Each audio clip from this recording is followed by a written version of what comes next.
I'm already very excited. I networked with some people, so I know it's going to be a great night today. So again, thank you for coming. First of all, I want to thank everyone again for making it here and making yourself available to celebrate Black excellence, especially on Black History Month. Black History Month is a time to recognize, celebrate, and highlight the contributions and achievements of Black and African diasporic peoples and provide occasions and moments to build community, to stand in solidarity, and to highlight excellence. As we gather here today, it is important to acknowledge the challenges that the Black community has faced over the years. From slavery to segregation to systemic racism, the Black community has experienced numerous obstacles that have hindered their progress. However, despite these obstacles, the Black community has continued to make remarkable strides in various fields, and we are here today to celebrate our accomplishments and acknowledge our contributions to society. CASA Foundation chose the Black Excellence term to celebrate the successes and advancements seen in our community and continue to spur us on to new pursuits that will help overcome the inequalities within our societies. The phrase Black excellence may have just recently become embedded in our collective consciousness, but its origins are deeply rooted in the triumphs of those who championed progress during the civil rights movement. Building on the narratives of pioneers who defined Black excellence, today's leaders are blazing trails that strengthen the Black community in new and exciting ways, which is why we are here today. And I am so excited to hear what our esteemed guests, panelists, have to say, and I hope you guys are too. Just a heads up before we get started, the bathrooms are to the left of me outside on both ends, but the one over here is the one we'll be using. And if you haven't registered at the front desk, please do, because registration enters you into the raffle draw, which will be announced at the end of the night. And trust me, you don't want to miss out on this because there are prizes to be won. We have an exciting lineup of speakers planned for you today, so without further ado, we're going to get started. First, we have Dr. Olu, our first speaker of the night, who will be doing the welcome remarks and speaking on the theme, Creating Wealth in the Black Community. This is to lay foundation for the journey of Black excellence. Then we have our wonderful panels of next-gen experts who will be discussing the topic, Building Empowerment Strategies for Black Entrepreneurs in Our Community. I'm definitely looking forward to that one because I am a Black entrepreneur. Additionally, we also have goodwill messages from our special guests and ambassadors. And I'm sure everyone's favorite part, dinner. I know that's one of the things I'm gonna be looking forward to, so.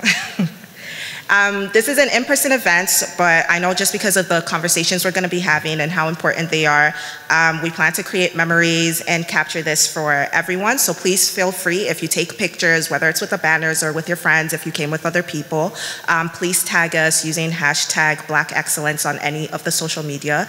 Our @ is @CASA Foundation. With all that said, ladies and gentlemen, it is my distinct honor to introduce one of our esteemed speakers for the evening and also the CEO of CASA Foundation, Dr. Olutoyin Oyelade. She is a visionary thought leader, an accomplished entrepreneur, and a highly sought after speaker on the topics of leadership, entrepreneurship, and business innovation. Olutoyin Oyelade is the founding partner in InfCap, an Africa-focused investment management firm who is the lead investor at Splash World Water Parks, Nigeria, reputed to be one of the first full water parks in the West African regions. She has 24 years of cognate experience in the financial sector, starting from former Intercontinental Bank Group, where she rose to the position of Group Treasurer. In the private sector, she serves on several boards, including CASA Foundation. She holds a doctorate degree in management from University of Maryland and graduated from Wharton Advanced Management Program. So please, let's give warm welcome to our first speaker, Dr. Olutoyin Oyelade.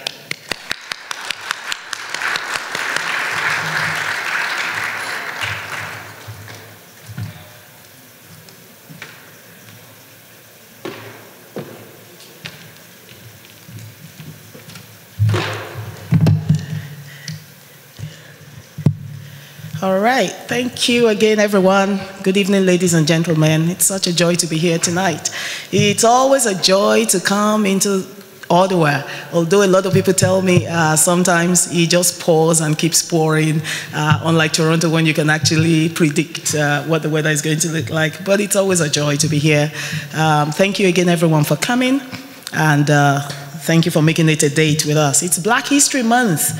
It's Black History Month. It's a time to celebrate ourselves. It's a time to rejoice, to interact, to mingle, to talk about our stories. And that's why we're here tonight. I have a whole speech written, and I think I'm going to keep to that script. So permit me again to welcome all of us. I just had a blast there, meeting a lot of people, great names, Jacinta, Brianna, all kinds of, from different places. And so it's so great to see all of you here tonight. First, what is Black History Month? And I think Ify made a great attempt there, sharing the story and looking to share part of that. So I want to say to us that Black History Month, for me personally, represents that time when we choose to celebrate ourselves.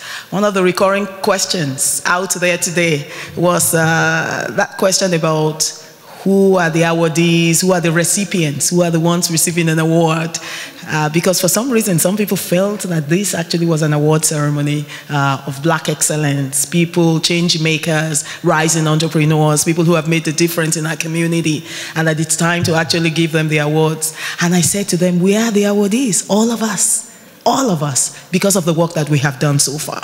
Our resiliency and all of the things that we have faced, adversity, challenges, the systemic racism, the ageism, nepotism, favoritism, whatever the isms are, we face them all. And so tonight is the time to, take off that garb and come in here where we can all be celebrated and understand that we all add value to our communities. We are invaluable people. We have value. We want to sit around the table. We deserve to. And that's why we're here. So let's celebrate ourselves tonight, ladies and gentlemen. All right, so to my speech. It's a joy again to be back in Ottawa tonight, celebrating Black excellence with such great people. First, let me start by welcoming all our esteemed guests, the guest speakers. It's always a delight to be in the presence of such great personalities as yourselves. We welcome all our guests from the federal and provincial government, the diplomatic sector, and of course all sectors, all members of the Governing Council of CASA Foundation, our partners from Carleton University and University of Ottawa, all our panelists, our keynotes, ladies and gentlemen. Tonight, I particularly want to make mention of the presence of some of our friends. They are partners, they are our mentors. They've helped us through the course, supporting us, doing a lot of the work that we do in community. Her Excellency Surya Ottomani, the Ambassador of the Kingdom of Morocco, is here with us tonight. Thank you, Madam Surya, for coming. Thank you so much. His Excellency Pategeme Pekiti, and the High Commissioner of the Republic of Togo. Thank you again for coming. Thank you for joining us tonight. Her Excellency Madam Severine Bationo Cassano. He's the High Commissioner of the Republic of Burkina Faso. Thank you so much for coming tonight. And Your Excellency Wambua, the High Commissioner of the Republic of Kenya. Thank you so much again for joining us tonight. We really appreciate your coming. Thank you for celebrating with us. Thank you. Ladies and gentlemen, there's no one person, no single group, no single community that can celebrate and tell us about our story. We are in a better position to tell our stories ourselves, the way we understand our stories, from our background, our demographics, where we were raised, who raised us, the environment in which we were raised, the schools we went to. Nobody can tell the story. We tell our stories ourselves. And people listen to our stories because we truly have remarkable stories to tell about ourselves. And tonight, that's one of the reasons we're here. So definitely at some point, although we have the panel speakers, the panelists, they will be speaking, although we have goodwill messages, but at the end of the day, we want to share our stories. And so there will be that part where they said, on the program. I should sit and do what you call a fireside chat with a few of our VIP guests. But we're going to open that floor for storytelling. A few people have stories to tell. 1 minute, 2 minutes, something remarkable. You want people to hear about those stories. You want people to connect with you. And this is the opportunity to do so tonight. For me, personally, it's been a month of pensive and mixed emotions. Sober reflection to gratitude, then sheer outrage, you know. And then, of course, thankfulness. And again, a desire to right all the wrongs that we've faced over the years. I'm sure a lot of people in this room feel that way from time to time. But, you know, at some earlier celebration this month with the Prime Minister of Canada and cabinet ministers organized by Honorable Ahmed Hussein, the Minister of Housing and Government of Canada, there was a replay of the accomplishments of the Black people across Canada. That despite the challenges, the many challenges, the injustices, opposition, adversities that we have faced, at every turn, we continue to rise above those challenges, believing because of some faith in us that there is, there is light ahead of the tunnel. And that keeps us moving forward. And at some point, and I'm sure we'll bring a message from the Prime Minister tonight, because he actually said to us and said, look, if there is a community that is so resilient and they never give up on themselves, that community is the Black community. They so believe they know what to do, how to do it. They really don't need your help, although everybody needs help. But they know that they can make things happen. Sometimes they don't know how, they can't even figure it out, and they make so many mistakes. But they're resilient people, and you've got to give that to them. And so for that, I believe they deserve an applause. Thank you. All right, the history of our community is a history of inventions, a history of commitment, diligence, loyalty, and service to God, to community, and humanity.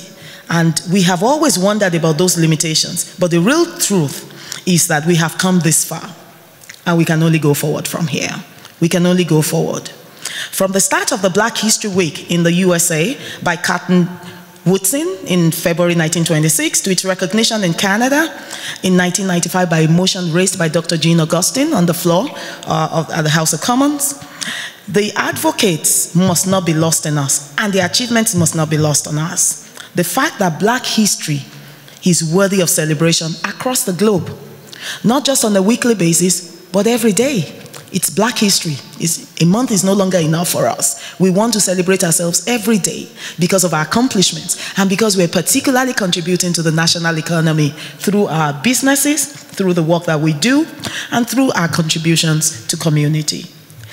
And I mean, when I say that, I mean that literally, from students to youth to business people, to people working in offices, selling from the trunk of their cars, from the basement, you know. A lot of people starting their businesses from the kitchen, sharing and offering services within the community. We've created a lot of platforms. We've created a lot of inventions, innovation, and so on in the workplace and in the industry.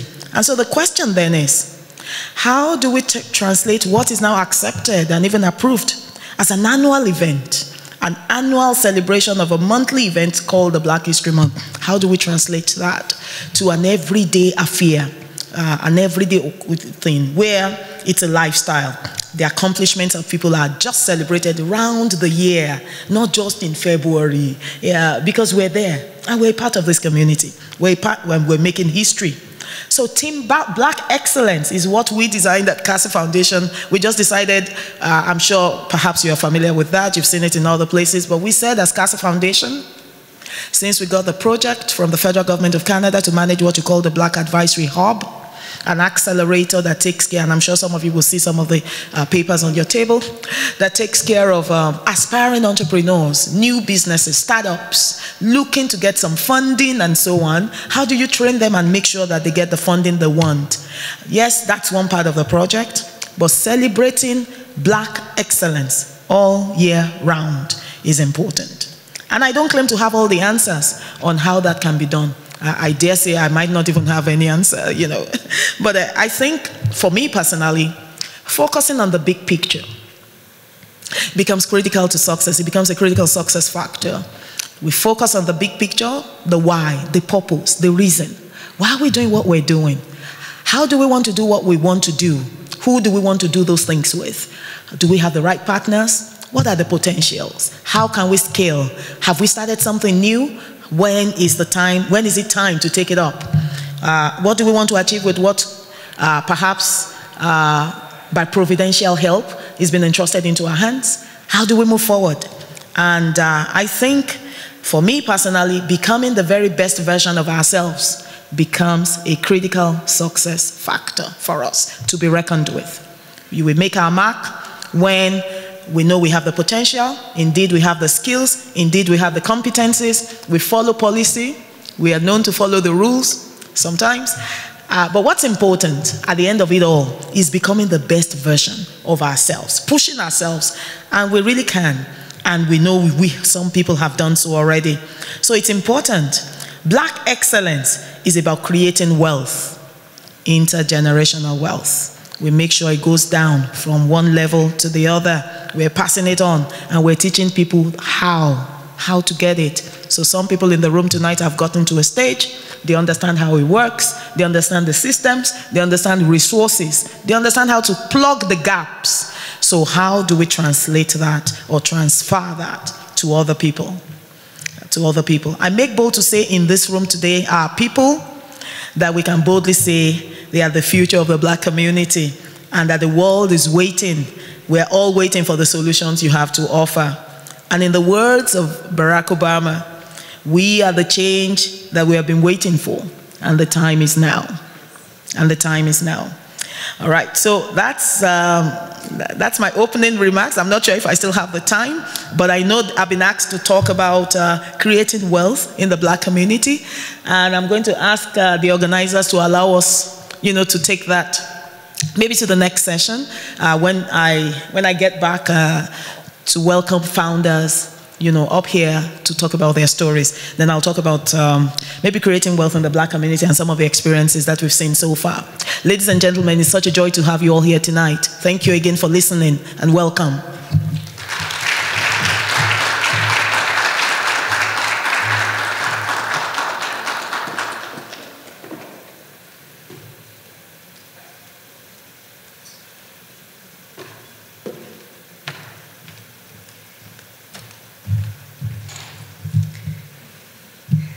Thank you, Dr. Olutoyin, for that insightful welcome regards. I hope the audience feels as inspired as I am.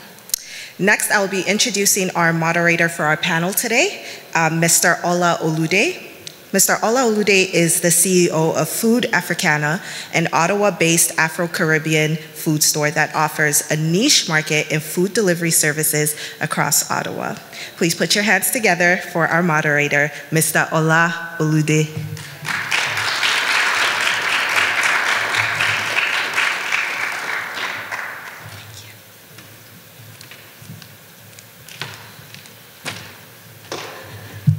Good evening, ladies and gentlemen.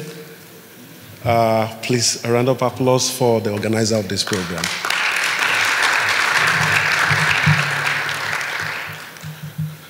My name is Olanrewaju Olude.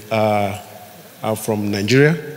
And a lot of people that I met outside today, when I say my name is Ola, they, oh, you are from Nigeria. Yes. Almost half of us bear Ola. And I was born and brought up in that great country, Nigeria. We call her Giant of Africa. A lot of us, so we struggle to make ends meet. And we don't joke with whatever little space we are given. A round of applause for my country, please.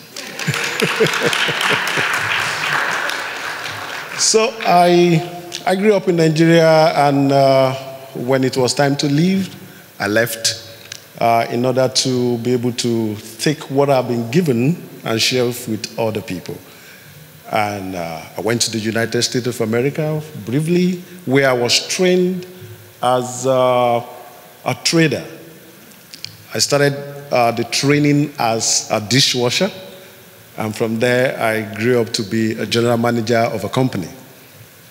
And from there I got tired of the United States. You all know the story. So we moved in here.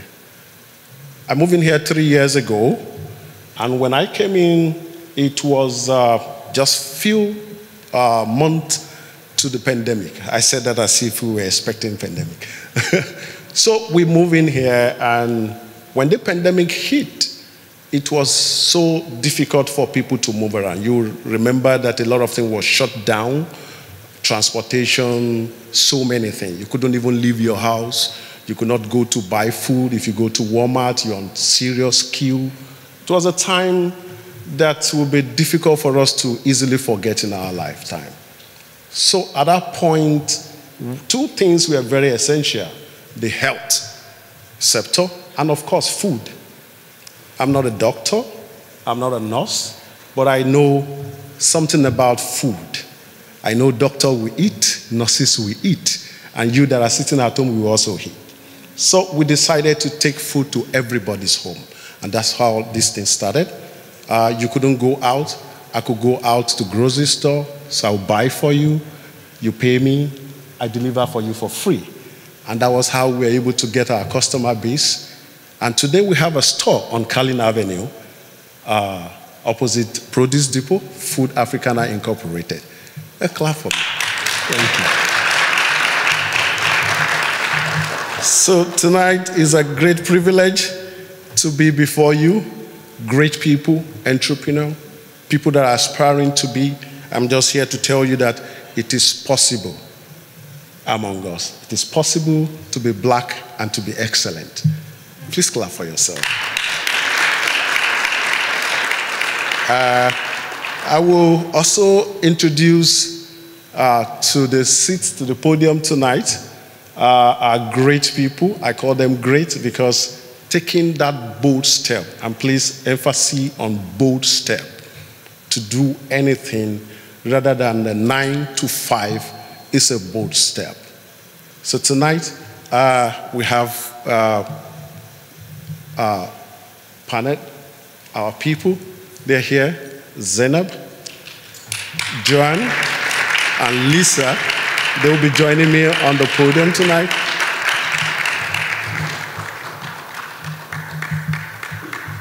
Thank you. Go to the end. Yes, ma'am.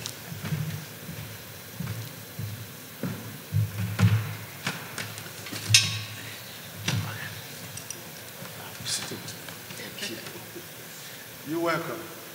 I'm sure you have our speakers. Thank you.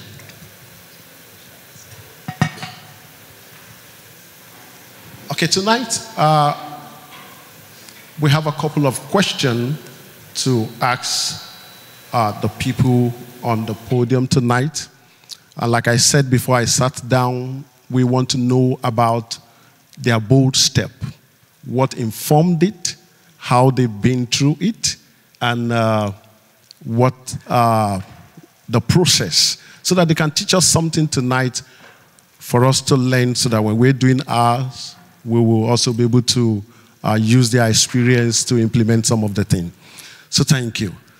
My first question, we go to the closer guy, the closest person to me, you know, in my language, the closest, if you've seen the shepherd, the closest person to the shepherd, the closest sheep to the shepherd, receive the highest care.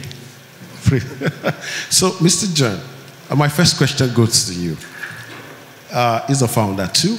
So how did you connect your purpose to the journey of entrepreneurship? First of all,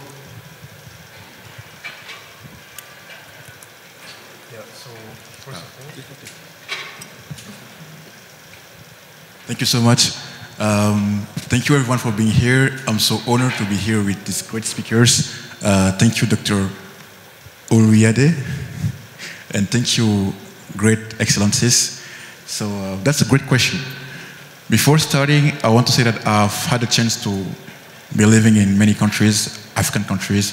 I'm from Chad, and I've lived in Chad for 15 years after going to Senegal, Kenya. So I've seen many people living in difficult conditions.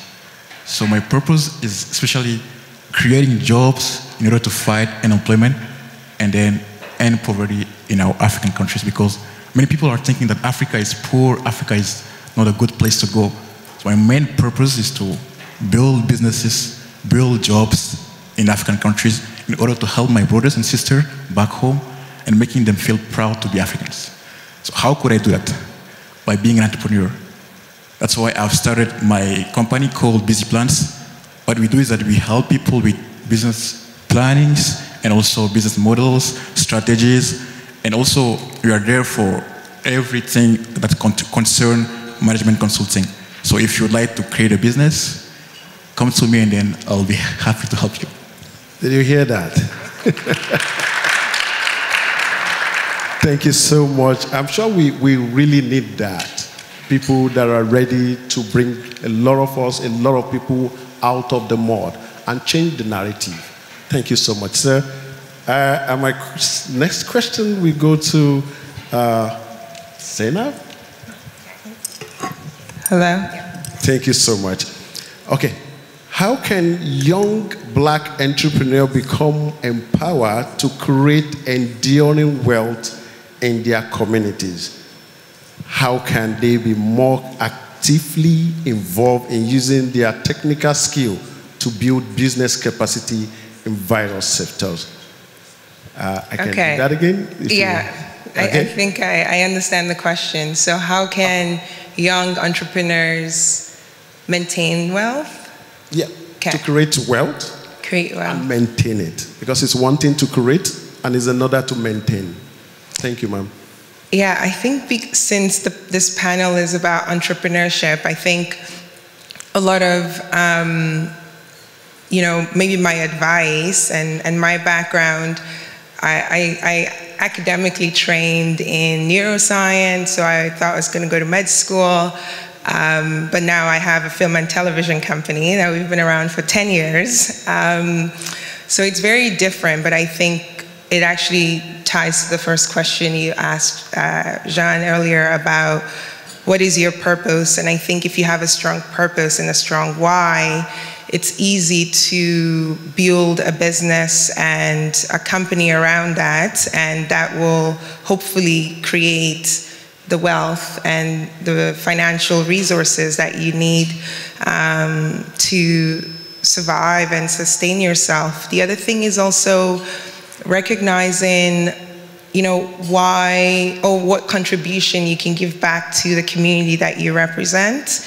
And I think that is very important. So if you understand what communities you wish to uplift with your business idea or your purpose, really, I think that's really one way to generate wealth in a way that feels impactful. But in more tangible ways, I think just having a successful business, an idea that will thrive. I think like Mr. Ola, you gave a really good example about creating a business that was needed during a time that many people felt like they needed the services you were offering. So I think it's recognizing tangibly what's needed in the community, creating something that fulfills that need, and that way you'll generate money and wealth. Yeah. Thank you so much. Everything comes back to purpose. If you remember, John said something about the purpose too. So whatever we do, if the focus is taken away, then maintaining that wealth could be difficult. Thank you so much, ma'am. And my next question is to Lisa. Thank you so much. And my question will be, with many challenges of systemic racism, how were you able to overcome challenges in the pursuit of your business? Okay, thank you for the question, and thank you also for the opportunity. Welcome to all our esteemed guests who are here. It's an honor to be here as well. So in terms of facing systemic racism, it is part of the system, unfortunately, and so being able to navigate it is important as a professional, as a business owner as well. It's part of the reason why I started my business. So I provide career and leadership development services, and I help professionals to be able to achieve the salary, the job title, and the career fulfillment that they desire. So I do this through one-on-one coaching, and I also do this through corporate training. A lot of the people that I work with are professionals of color who have faced systemic racism.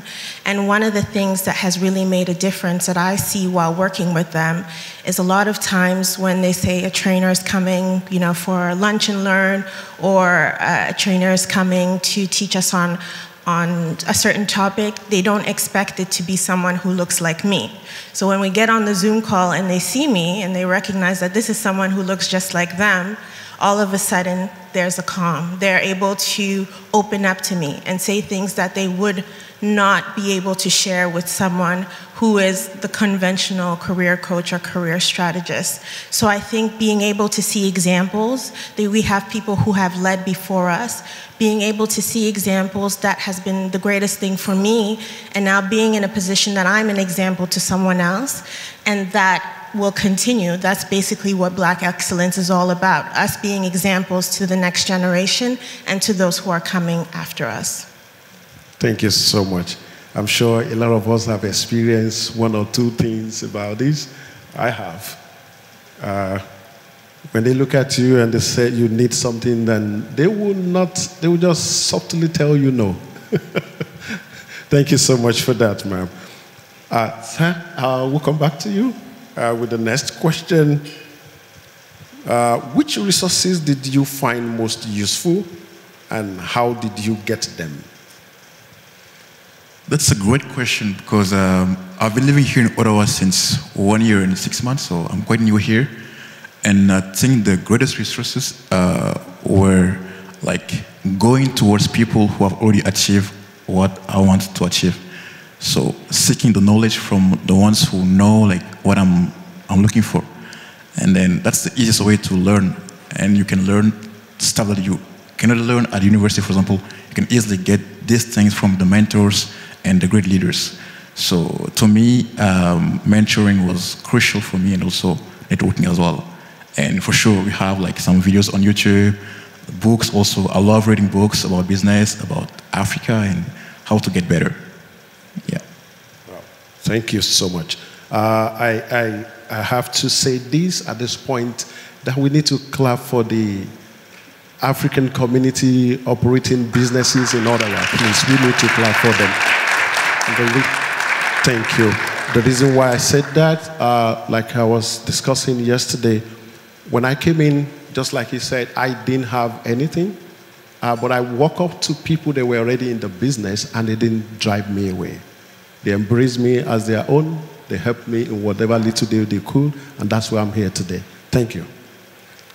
I will go back to Zainab, and my question will be, do you think networking or connectivity is important to your business development, progress, and advancement? And please give us an example, and why.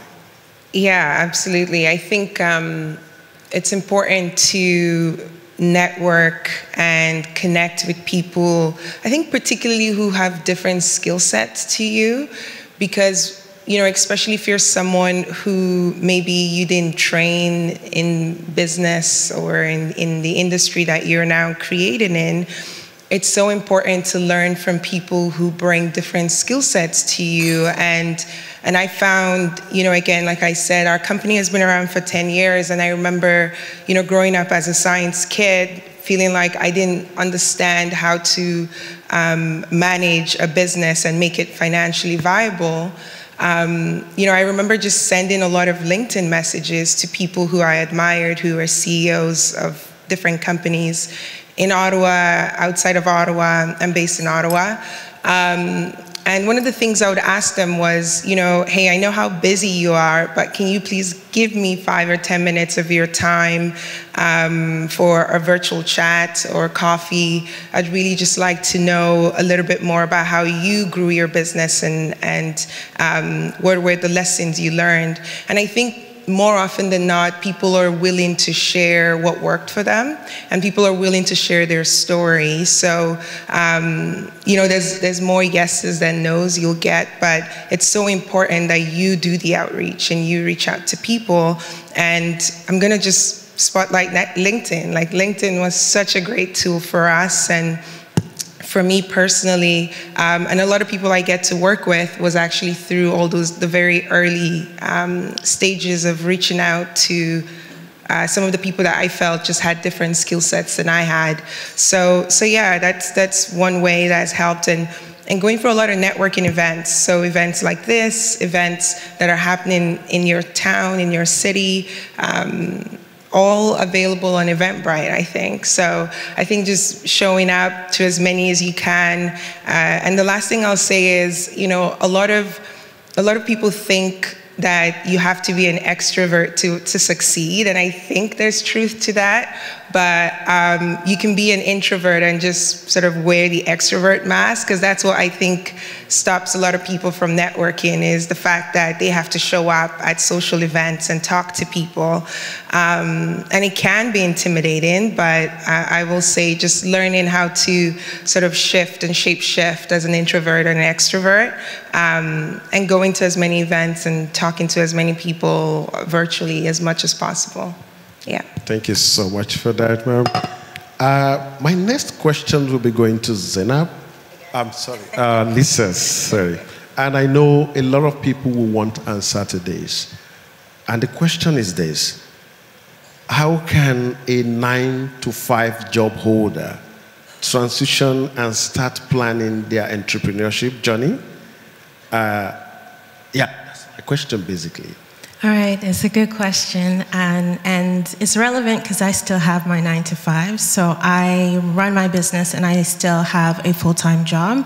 So in terms of how you can succeed as a person who is a professional who is looking to start a business is looking out for resources within the community. As you can see, we have an organization here today that is organizing this event. They have tons of resources for small businesses when you're starting off. In my situation, the organization that I worked with was Invest Ottawa here locally, and they have a program called Start a Company Plus, and that's what helped me start off my business and really understand what entrepreneurship was all about and get a good sense of how I could start my business. And so through that, I was able to gain the knowledge that was necessary to start off and get a good foundation for the business.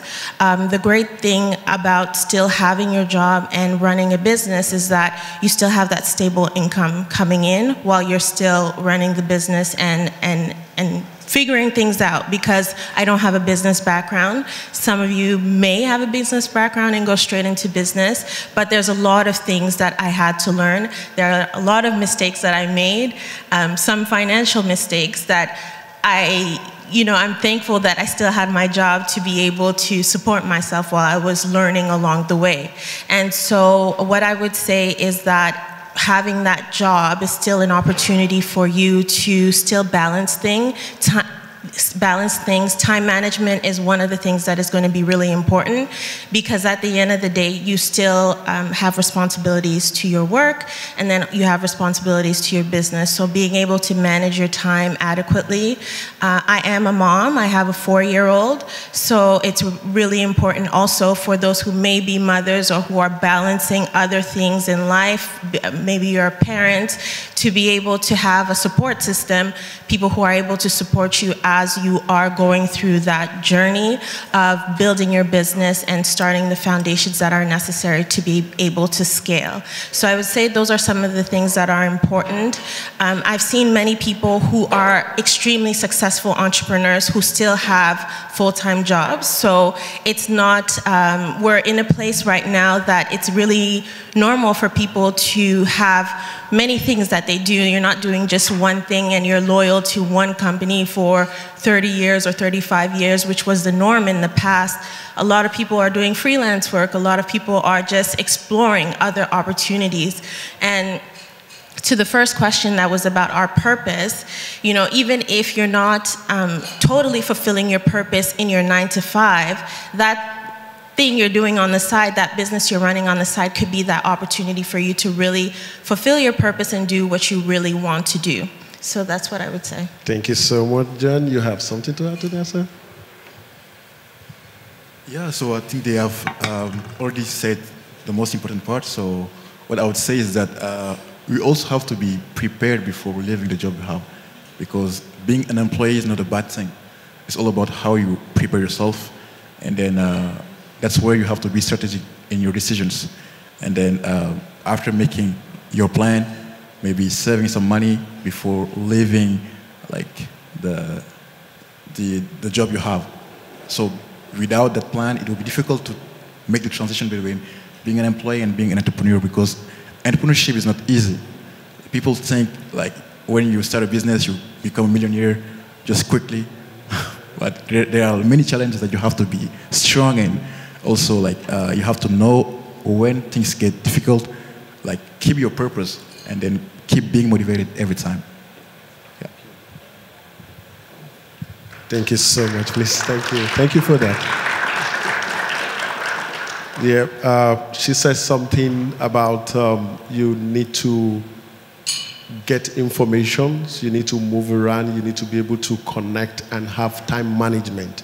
That's very, very important when you are trying to transition from being a full-time employee to an entrepreneur. Thank you so much, and thank you. My last question will be to you, sir. Yeah, and it is generally said that Black community business lack access to resources due to lack of networking, mentors, role models, etc. I'm actually giving you this question because you mentioned about role models and mentors and getting around choosing who your mentors is or are. Thank you. So that's my question. Thank you. So as I said it at the beginning, networking is crucial, and it was really important to me because, as I said it, I have been living here for less than 2 years. So last year I attended more than 25 business events just to build my network, meet the mentors, the leaders, and Ottawa is small, you know. When you attend business events, don't be shy. Like, get out of the comfort zone, meet the people, ask them the questions, because they are there to help you. Even if it's not a Black guy, even the white guys, they are open. There are some people who are really open-minded, who are ready to help you. And I've met great people such as the business center manager of BDC. Also, I've met ambassadors and great people here that helped me a lot to learn about business, learn about motivation and entrepreneurship. So it is true that it is difficult to get like the fund and all this stuff, but you have to build a network because the funds won't come just if you stay at home. You gotta get out of the comfort zone and then seek them. Yeah. Thank you so much. Yeah, please clap if you're clapping. Thank you. I will be throwing some questions to the audience because I know there are gurus here. I know there are people that have been to... Oh, say that again, please. Oh, yes, audience accent. Sorry, I think I missed that. But if you have a question, audience asking us questions here, right, ma'am? 2 questions, please, from the audience.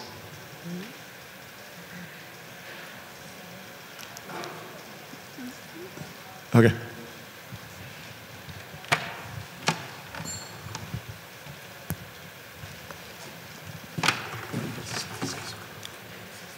Yeah, so, thanks. Yeah, so my name is Damanveer Singh, and I am basically from India. Yeah, so my question is like, my parents want, like I live with my uncle, and my parents and my uncle I want to go into sales, but my uncle want me to do a job like with a company, like related to like administration and that kind of stuff. and you just and how to convince them like I'll want to do this.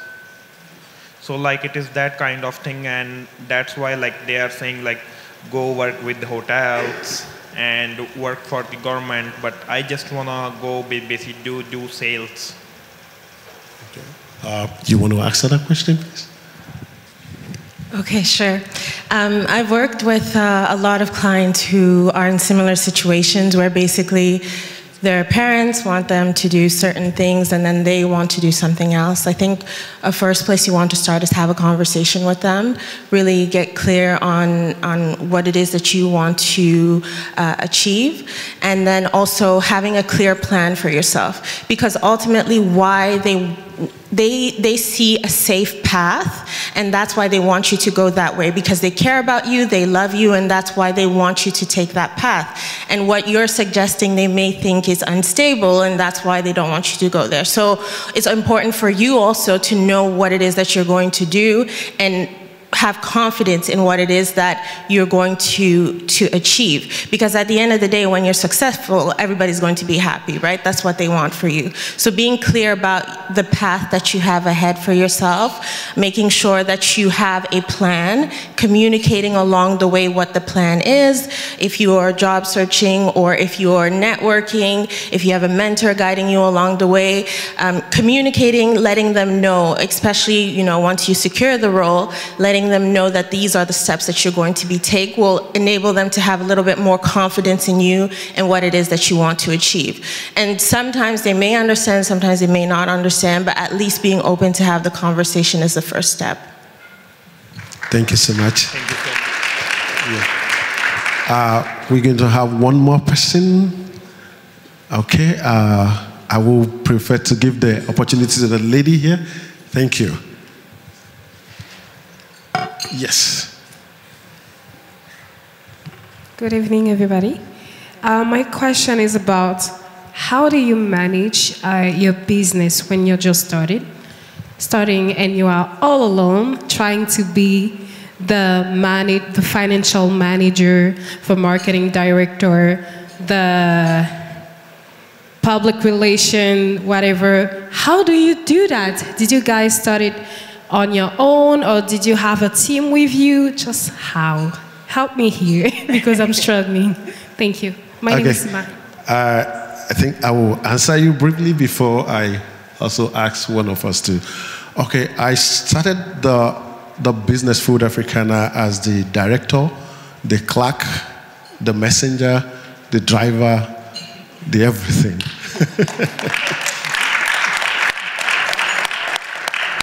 But one thing is very important, you must be able to delegate responsibility, not just to the staff that you have, but to the people around you that you know they can do. For instance, I'm not a printer, but I know who can print. Yeah, I'm not a freezer guy that fixes my freezer, but I know who can do it. You must be able to connect, ask questions, move around, and be able to negotiate and discuss with these people. And a lot of people will be ready to help you. That's what I did, and it worked for me. Recently, I just employed one person, I think about 2 weeks ago. For the past 2-3 years, I've been doing it all by myself. Just 3 weeks ago, I employed someone. Thank you. And I want someone to also add, because I know they have different line of business, they will also want to talk about it. Zainab, thank you. Yeah, I think you shouldn't. It's a really good question, because I feel like a lot of entrepreneurs struggle with that in the beginning. But I actually look back at that period and I'm grateful that I could do everything, because when you then hire someone, you know what it is that you're talking about, right? And you know, okay, then that doesn't go there and this doesn't go there. I think instead of sort of feeling overwhelmed, maybe take the opportunity to really just understand all the aspects of your business and your idea, so that when you do find those people that you're going to bring on board, you just know what it is that you want to ask them to do. The other thing is, I think it was an earlier question about networking. you know, it really is showing up to places and events and, you know, just learning about what people's skill sets are and then see how it can support you and apply to you. But the other thing is, it may surprise you, like your friends and your coworker or people that you've worked with in past jobs, how many people they know, right? Because then you just ask them, hey, I'm looking for an accountant, I'm looking for a PR consultant, and never being afraid to use your network is sort of my advice there. It's just text messages to friends and being like, hey, these are the people I need for my business. Do you know anyone you can recommend? But yeah, that's my advice. But I just want to say, it's so normal. Like, don't be overwhelmed. Yeah. Thank you so much. Please, a round of applause for our panelists. Yeah, and I will round up with this, still adding to what she just said. It is very, very important that we network. I have to say this personally. I'm on this podium today because of someone that I know, that knows someone. So thank you. God bless.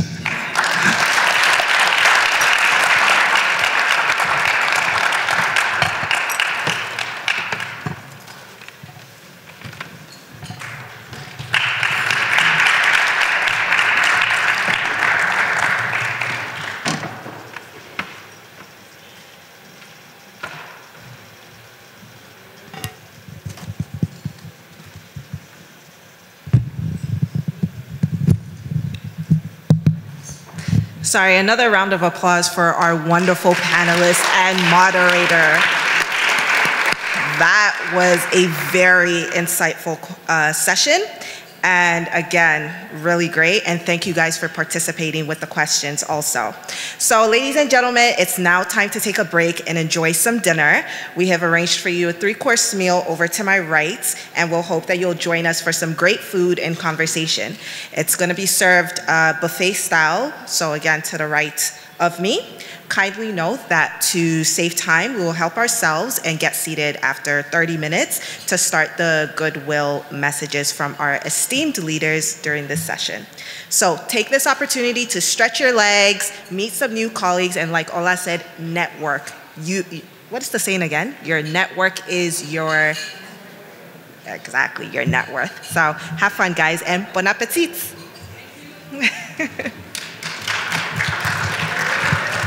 CASA Foundation for International Development is a Canadian not-for-profit founded by Dr. Olutoyin Oyelade in 2011 to advance women, youths, and emerging leaders through economic, entrepreneurship, and business development initiatives. The foundation offers support to sectors in education, health, and infrastructure. Its social impact programs and initiatives are executed through the trifold approach of partnership, sponsorship, and mentorship. CASA Foundation fulfills its mandate and objectives through various programs and initiatives, including the Friends of Africa FOA Economic Summit, which gives leaders across various verticals the opportunity to expand their businesses. In February 2021, CASA Foundation launched Black Entrepreneur Youth Initiative, BEYI, to fast-track wealth creation in the Black community by mentoring and empowering youth groups.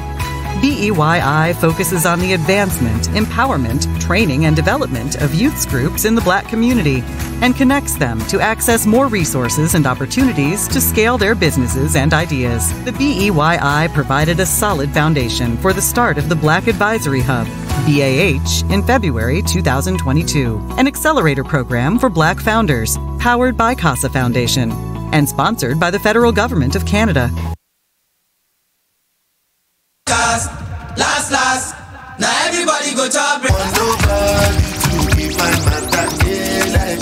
All these lives are there, I want to be celebrated. Don't wanna waste my days, I want to spend them on enjoyment. It's been too long, but I miss you. Body will have you. I'm again, no be so. Yeah, you won't capture my soul. I'm again up so make me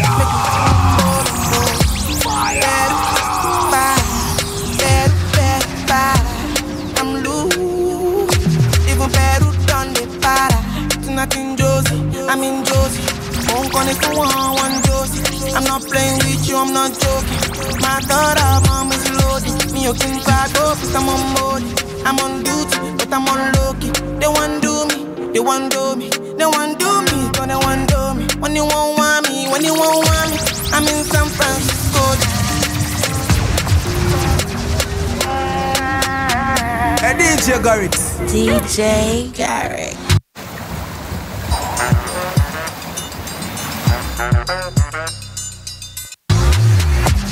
I'ma get no be so.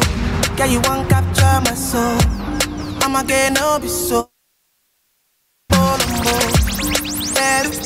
Better, I'm loose. Even better done the fire. Tonight in Josie, I'm in Josie. Won't connect to one Josie. I'm not playing with you, I'm not joking. My daughter, mom is loaded. Me, you can back up, I'm on board.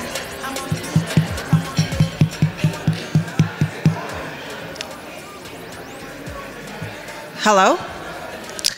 Okay, perfect. Thank you. Let's start getting settled down and we're gonna continue. Again, please, if you want more food, there's a lot left, so please get seconds, thirds, fourths, and so on. So quickly, before I get into it, if you have misplaced your phone, we have found it, so just meet me over there. Thank you. Okay, so ladies and gentlemen, permit me to welcome Dr. Olutoyin to bring our very special guests to the stage. So can we please give a round of applause for Dr. Olutoyin as she comes on stage? Thank you. Baby, calm down. Yo, this your body, it puts in my heart for life.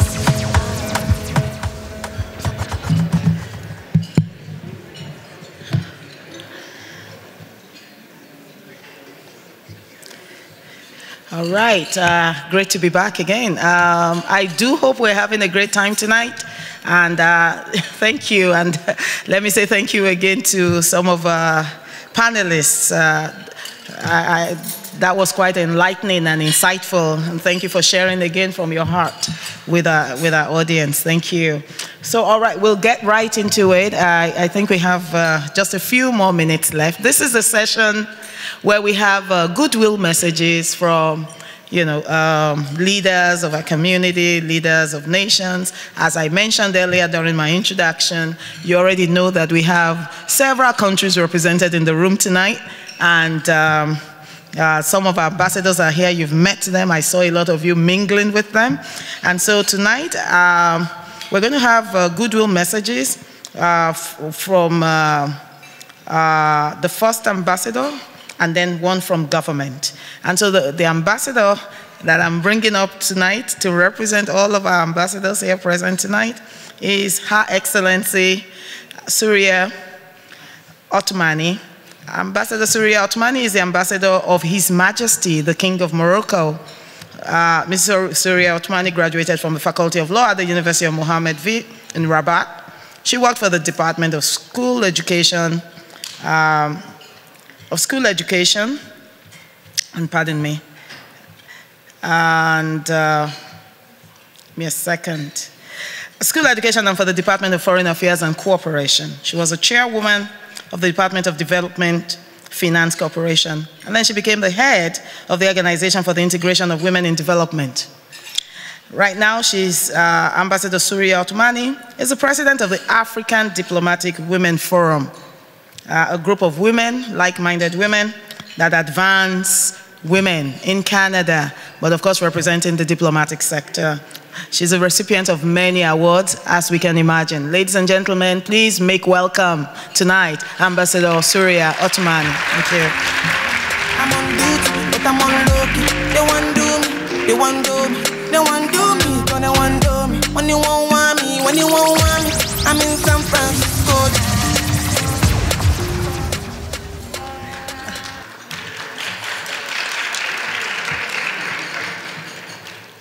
So, good evening, bonsoir, salamu alaikum.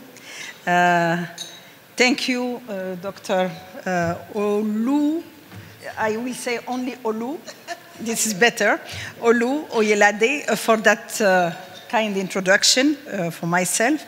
And I would like also to thank you very much for your remarks in the beginning of the evening.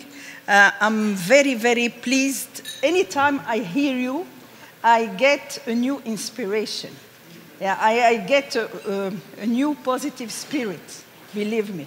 So, and thank you also for coming to Ottawa, because we used to go to you in Toronto, but this time you came to us, to Ottawa, and we are very pleased with that. So I'm really enjoying being here with you all this evening to celebrate all together the Black History Month, the story of Black businesses. Entrepreneurship and the rise of big businesses cannot be completed without mentioning the contributions of our Black community of brothers and sisters in Canada. I'm here, as Olu said a few minutes ago, in my capacity of chairperson of African Women Diplomatic Forum in Ottawa, what we called AUDIF. And I'm very pleased also to be accompanied with a few of my colleagues, heads of diplomatic mission, the High Commissioner of Kenya, the High Commissioner of Togo, and the Ambassador of Burkina Faso. And we want to congratulate you all for the good work everyone has been doing. It was very, very inspiring to meet all these young talents, these wonderful profiles, the young entrepreneurs that we managed to talk with this evening, to hear from them, from this very nice panel. They were very inspiring, and I mean, I was really amazed to hear all their stories, how they face the challenges during their young career, when they start their careers, the careers of entrepreneurs, the solution they brought to manage their career. It was very, I mean, highly informative to listen and to learn from them.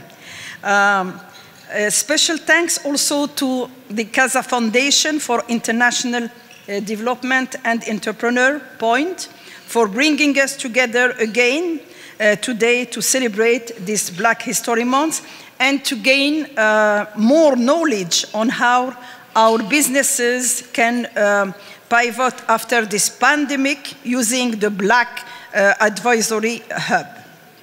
As you know, and I know, we have many groups within the Black community and other supporting communities, because everyone is interested in the development, empowerment, and advancement of our community. The pandemic, as Olu mentioned it a few minutes ago, the pandemic has caused many disparities in the socio-economic development aspects of our lives, and Black-owned businesses and all people of color are more affected. Our goal as diplomats is to use our forums and networks to try to support as much as possible your needs. Some want to expand their businesses, some want to understand trade with other countries and get introduction to new partners. We would like to assist you and help you in any way we can. From the feedback and updates I get, there is more collaboration now, more than ever before, as we see organizations working together to improve businesses, lives, and the state of Black businesses.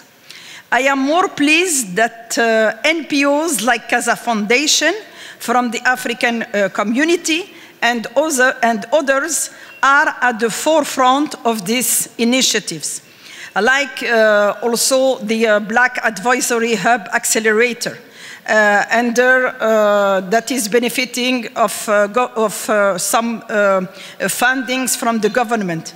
This will for sure help to develop more skills, more talents, and create business opportunities for the community. I and my other colleagues, heads of diplomatic missions present here, are looking forward to hearing from you and supporting you all.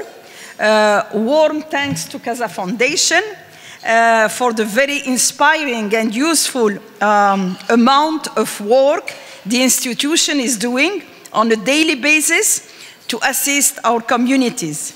We, as African Group of Ambassadors, High Commissioner and Chargé d'Affaires accredited to Ottawa, appreciate very much Dr. Oyelade's positive and action-oriented spirit to involve and associate the African Diplomatic Corps in all your wonderful events. I enjoyed very much being here today, this evening, and I really thank you and wish you a lot of successes in all your professional lives and personal lives. Thank you so very much. Thank you,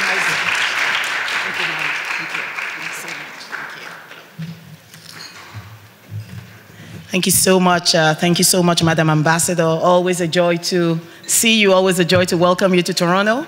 And seeing that we came and brought Black excellence to your doorstep here in Ottawa, and we believe it's the first, but it's not going to be the last. And so we look forward again to welcoming you to several other sessions in future years. Thank you.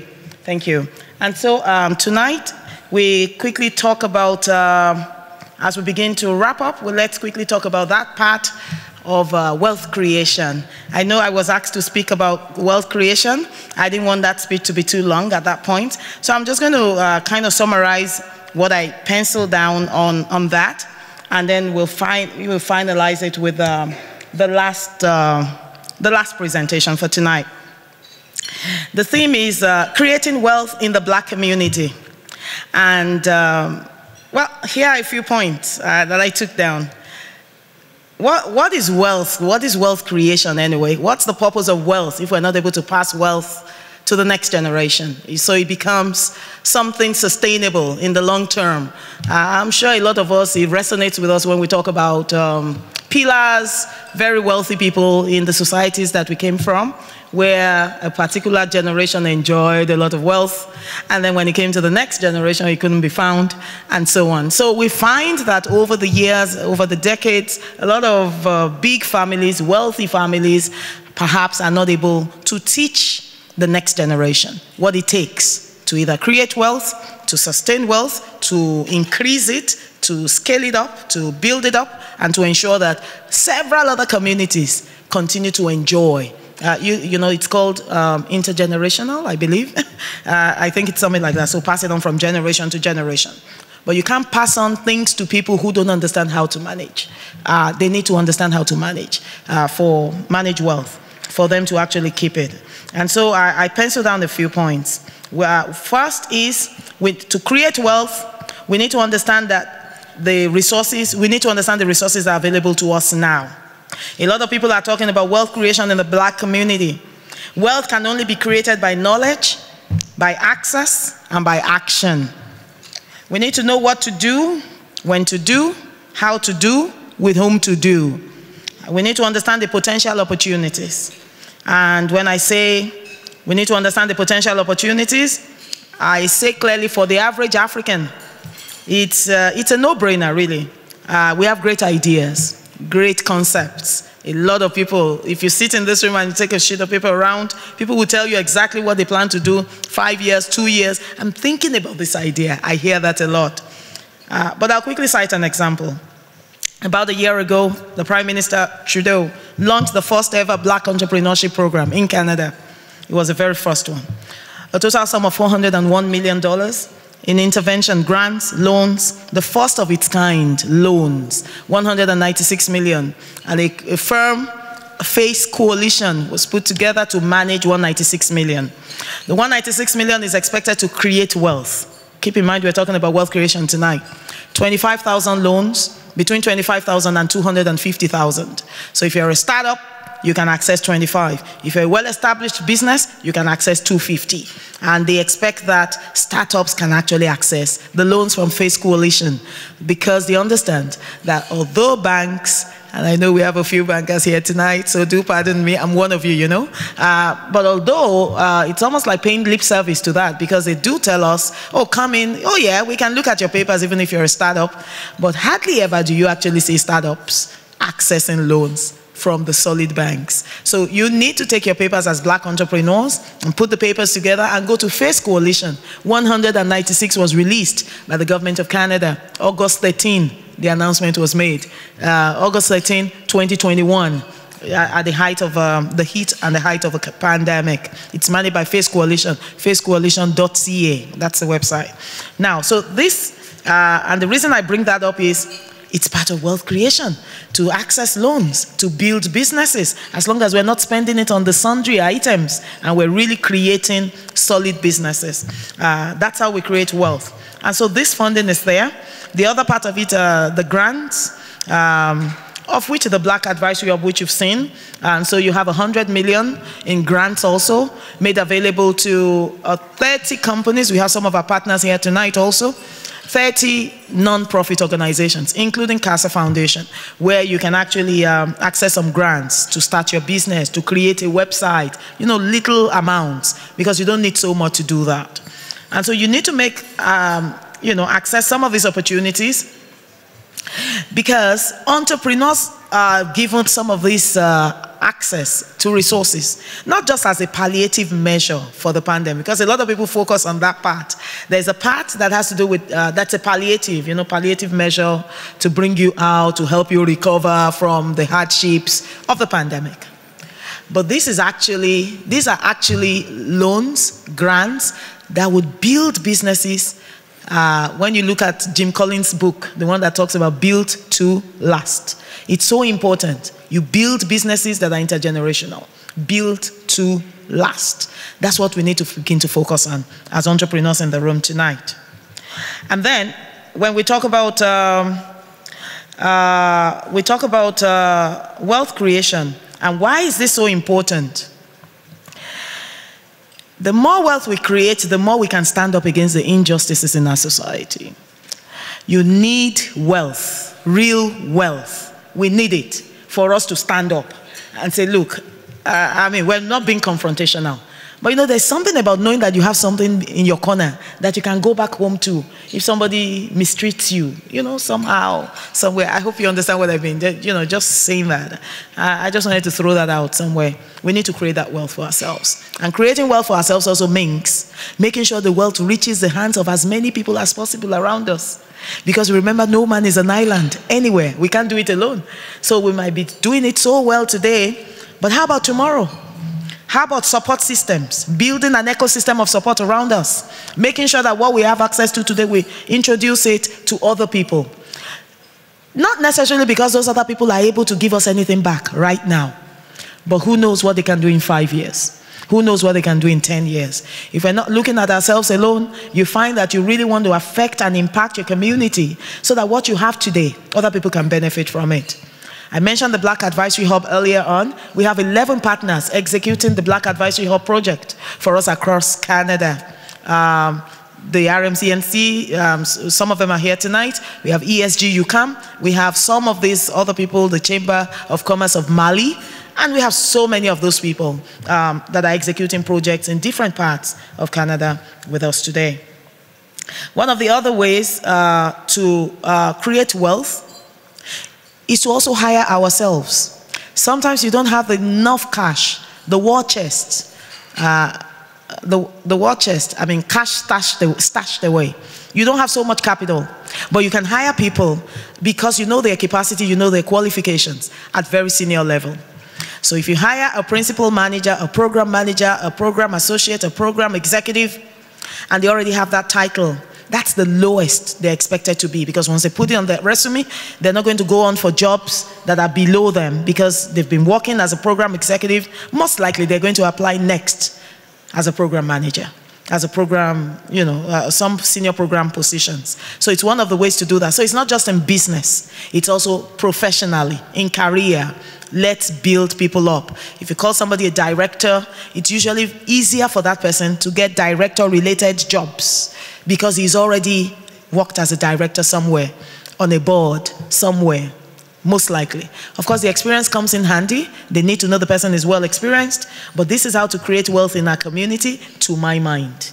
Immediately, they appointed me to the board of some of the organizations I serve on their boards now. By the time I went for some of the other, of course, when you get appointed to a board, then you're looking for similar board appointments. You don't want to go back then because you already became a board director. So what you're looking for is board director on other boards, because that's your level now. We've got to create that level, those types of levels for people who are qualified. And a lot of us are qualified in the room. We have so many people, they're qualified. We come with a baggage of certificates, as you can imagine. Africans, we do. University of this, the MBA of that, the this of that. But then going through the system again, recertifying yourselves over the years, it kind of puts a cap on what you can do, but knowing that you have the certificates, the requisite qualifications, helps you, and connecting with the right people within your circles that can help you advance in those regards will give you a head start. A head start. And we need that. We all need that. So if you have people around you who can appoint you to their boards, please make sure you do serve, even if it's pro bono. Even if you're serving pro bono, it takes you higher at some point. All right? All right, in conclusion today, let me assure you that as we celebrate yet another Black History Month, the hardships and the adversities, the challenges that we have experienced as a people, the faith in the establishment and the systems that have waned while we waited for lasting solutions and they were not forthcoming, the pains of systemic racism might have created differences, schisms, and anger within some of our community groups. But tonight, let me assure you, we're greater than our differences. We are greater than those differences and the challenges that we've been faced with. I know, because I speak from experience. And I'm sure if you read more about us at CASA Foundation, you will understand a few of the things that I speak about tonight. All right? So we have waited, but we're moving forward. We're greater than our differences, and now we must forge ahead. We must keep moving forward. We must forge ahead. We must keep moving forward. We must celebrate our wings, as Black excellence is doing tonight. The future is very bright for us. I should conclude by saying that we must not fail to appreciate the good in those with whom we disagree also, so that we don't lose the bond of kinship and community that keeps us strong. Today's celebrations gives us another opportunity to be energized and reinvigorated because of the journey ahead. I trust that the giants in the room tonight will make Black history worth celebrating every day and not just as an annual event. So these are the thoughts I wanted to share with us. And then only this week and then last week, there were several meetings with the Prime Minister of Canada talking about some of the new funds created for us as a group, Black community and so on. So tonight I bring you a message from the Prime Minister to assure us, to motivate us, to spur us on this journey of entrepreneurship, because it's so important to have that. So I'm not sure if we have that ready, and then we can share it with the people.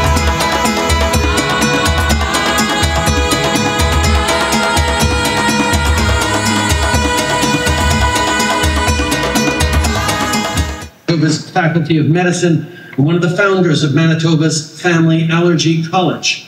Of course, it's always nice to celebrate the firsts, but can we make sure we're celebrating the 8th and the 12th and the 15th and the 56th? I think of artists like the ones who performed this evening, scientists, business owners, philanthropists, the list goes on. In February, we celebrate your stories. We honor the legacy of Black communities, and together we recommit ourselves to continue building a more equitable future. You know, one of the fundamental values of our government is that we believe everyone deserves a real and fair chance at success. This is the belief that guided us when we invested to support the Jean Augustine Chair in Education, Community, and Diaspora at York University,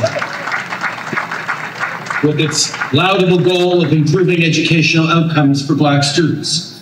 Or, a few months ago, when we announced new funding to support Canada's Black students and postdoctoral researchers and to increase the number of awards available to highly qualified Black scholars.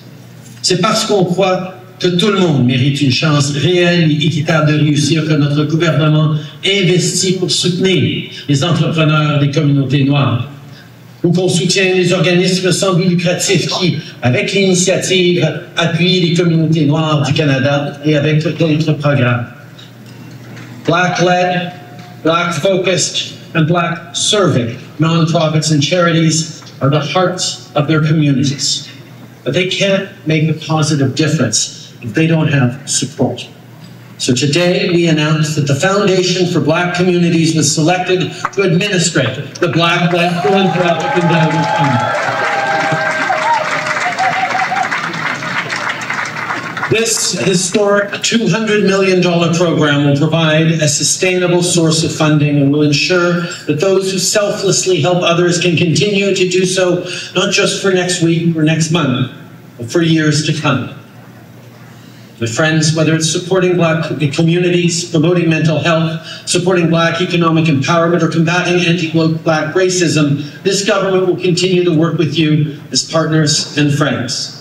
On est là pour travailler avec vous pour rendre notre pays plus équitable et pour mettre fin à toute forme de discrimination et de racisme, incluant le racisme systémique. You know, I think back, I believe it might have been in this room, but at that end of this room, a number of years ago, where for the first time, I got to be part of a Canadian government that recognized the UN Decade of People of African Descent. Where I got to be, for the first time, the first Canadian Prime Minister to utter the words anti-Black, racism, unconscious bias, systemic discrimination. I can't take much credit for that. I listened. I had extraordinary supporters and community leaders around me pushing us to start moving forward in seeing this community, understanding the opportunity we have as a country to give you the tools to fully contribute to this extraordinary place. And that's what I am so privileged to have been able to do, or to help do, over the past years. Because the work we've done with this community and the work this community has done in demanding our attention, in sitting down with us and pulling us forward, of saying there is anti-Black racism in Canada, there is systemic discrimination in Canada, there is unconscious bias every day that hits us in Canada. It's something we need to continue talking about. It's so easy for Canadians sometimes to shrug and say, we're not the United States, aren't we lucky here? There's a danger of being a little too complacent in Canada, a little too smug. And what we've seen, particularly these past years, that have been difficult, let's not hide from ourselves. On top of the pandemic, we lived with the challenges of George Floyd, the consequences of the Black Lives Matter, awakening Canadians from coast to coast to coast. We see the terrible news out of the United States this past week that underlines again just how much more work there is to do to make sure that people understand the biases, the systems, the challenges we all face. But I know, and I am inspired so much by the fact that this community continues to believe in yourselves. It should be easy, but in this country, in what we can and we must do. There are some people who get upset every year when I talk about the fact that Canada is not automatically the best country in the world. But our greatness comes from the fact that we think we could be. that we have made mistakes and we have lots to learn in this country.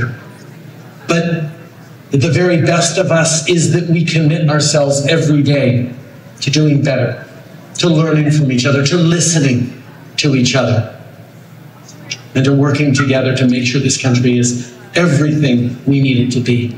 And this community has increased its voice, its strength, its impact these past years is a true inspiration, not just to all Canadians, but to all Canadians seeking to build that better future. And I thank you so much for everything you do. Let's continue to make sure that our voices are heard with initiatives like the Changing Narratives Fund that seeks to break down systemic barriers in the media and cultural sectors. Let's continue making sure that you have the right tools to succeed. Let's continue to build an economy that works for all Canadians, country where no one is left behind. Merci beaucoup, mes chers amis. All right. Thank you so much. Thank you for your patience. And I think a clap is desirable for that. Thank you so much. Thank you. And do pardon, you could see that we were recording that from the untrained hands of somebody who just wanted to capture that moment. The 200 million philanthropic endowment fund that was announced by the Prime Minister last week makes a total announcement to the Black community $901 million. And so that's a lot of money, ladies and gentlemen. So because you asked me to speak about wealth tonight, I wanted to make you aware of that again, that another 200 million was announced last week. So when you add that to the 401 million that was just done initially, which we manage with other 30 groups, this 200 million is another one, in addition to the 196 million FACE coalition that I mentioned earlier. These other ones are grants. The 196 is a loan, remember?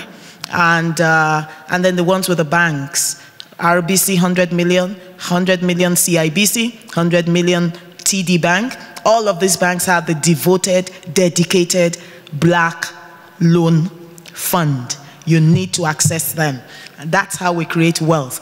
Because people who really need to do business, not all of them inherited something from their parents. Some need to take loans, as long as the loans are used to create the businesses. So I wanted to bring that to your attention because when I picked that up last week, when they made the announcement to all of us, we felt it had to come into the community for us to benefit from that.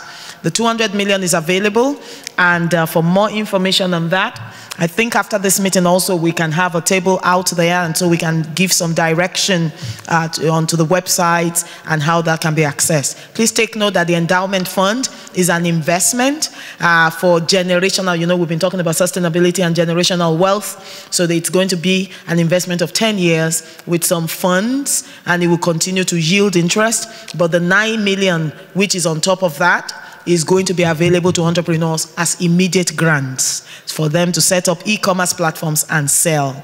So this is the other part of the funding, so that we're not just talking and speaking in the room tonight. The solutions are really readily available, and you can access them. So ladies and gentlemen, thank you so much tonight. This will be the end of this part of it, and I'm going to bring our MC back to say thank you to all of us for you coming in and for coming into the hall tonight to mingle with every other person. Thank you so much again. Thank you.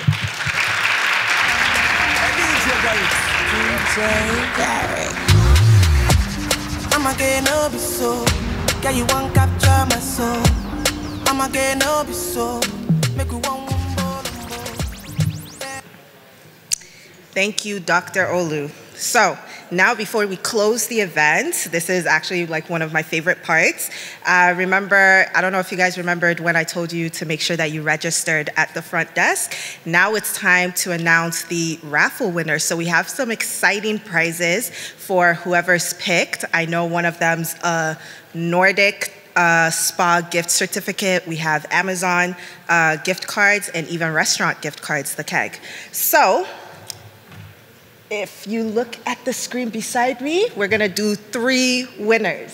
So if your name is on the board, like if you win, you can just meet me or Sharon, who's over there, at the end of the event, and you'll give us your email and we'll send it to you.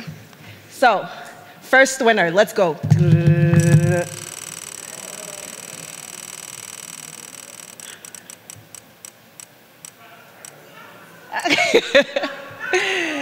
Ellie Koyeye. I hope I've said that correctly. So Ellie, congratulations.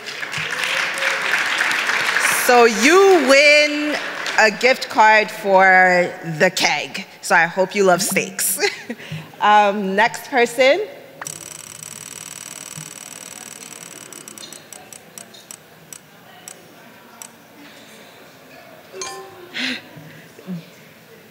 Dina, congratulations.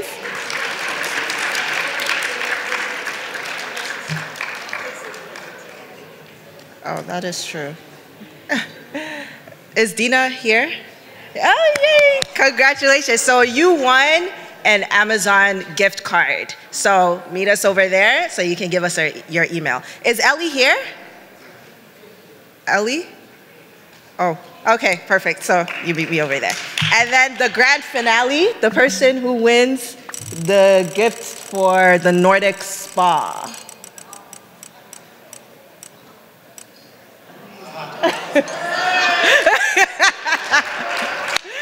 So congrats to John. Get yourself ready to be pampered. You are going to the spa on us. So thank you again, you guys, for all your participation. Stand up. So thank you all for joining us today to celebrate Black excellence. We hope that you leave here feeling inspired, empowered, and with a greater appreciation for the incredible things we as Black people and allies can do.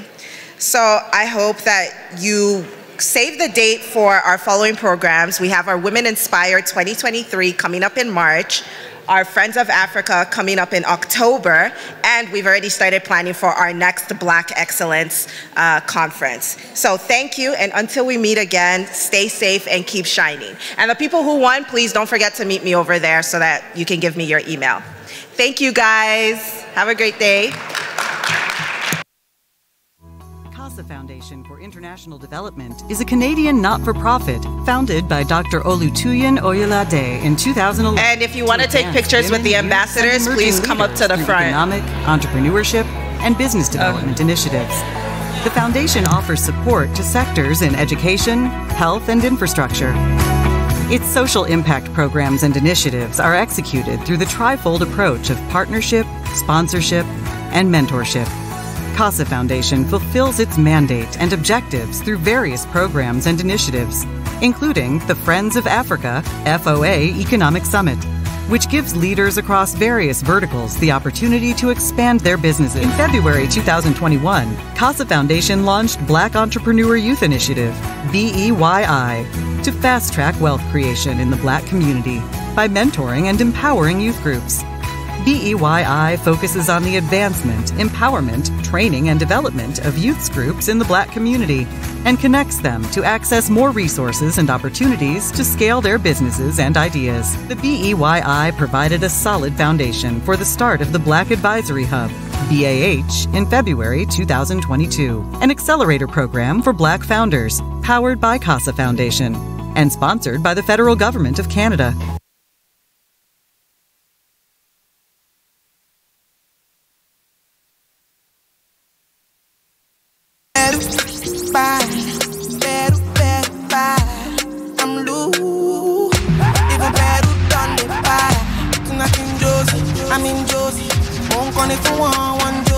I'm not playing with you, I'm not joking. My third album is loaded. Me, you think I go, but I'm on mode. I'm on duty, but I'm on low-key. They want do me, they want do me. They want do me, so they want do me. When you won't want me, when you won't want me, I'm in San Francisco, Jammy. When you won't want me, when you won't want me, I just flew from Miami.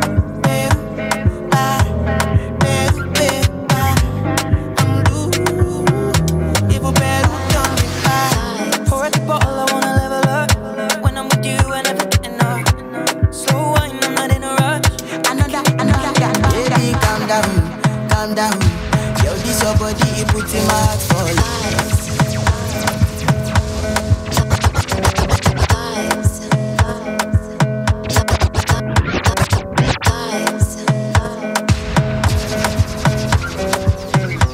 DJ Garrick. Another banger, baby, calm down, calm down. Yo, this your body, it puts in my heart for lockdown, for lockdown, for lockdown. Yo, you sweet like phantom. If I tell you say I love you, you know they for me young girl, oh young girl. No tell me no, no, no, no, oh, oh, oh, oh, oh, oh, oh, oh, oh, oh, oh, oh, oh. Baby, gon' give me your lo, lo, lo, lo, lo, lo, lo, lo, oh, oh, oh, oh, oh. You got me like whoa, whoa, whoa, whoa, whoa, whoa, whoa. Baby, gon' give me your lo, lo, lo, lo, lo, lo, lo, lo. Hey, DJ Garrick. I see this fine girl from my party, she wear yellow. Every other girl they do too much, but this girl mellow. Now in my divine situation, I go use they tell I'm mellow. Finally I find way to talk to the girl, but she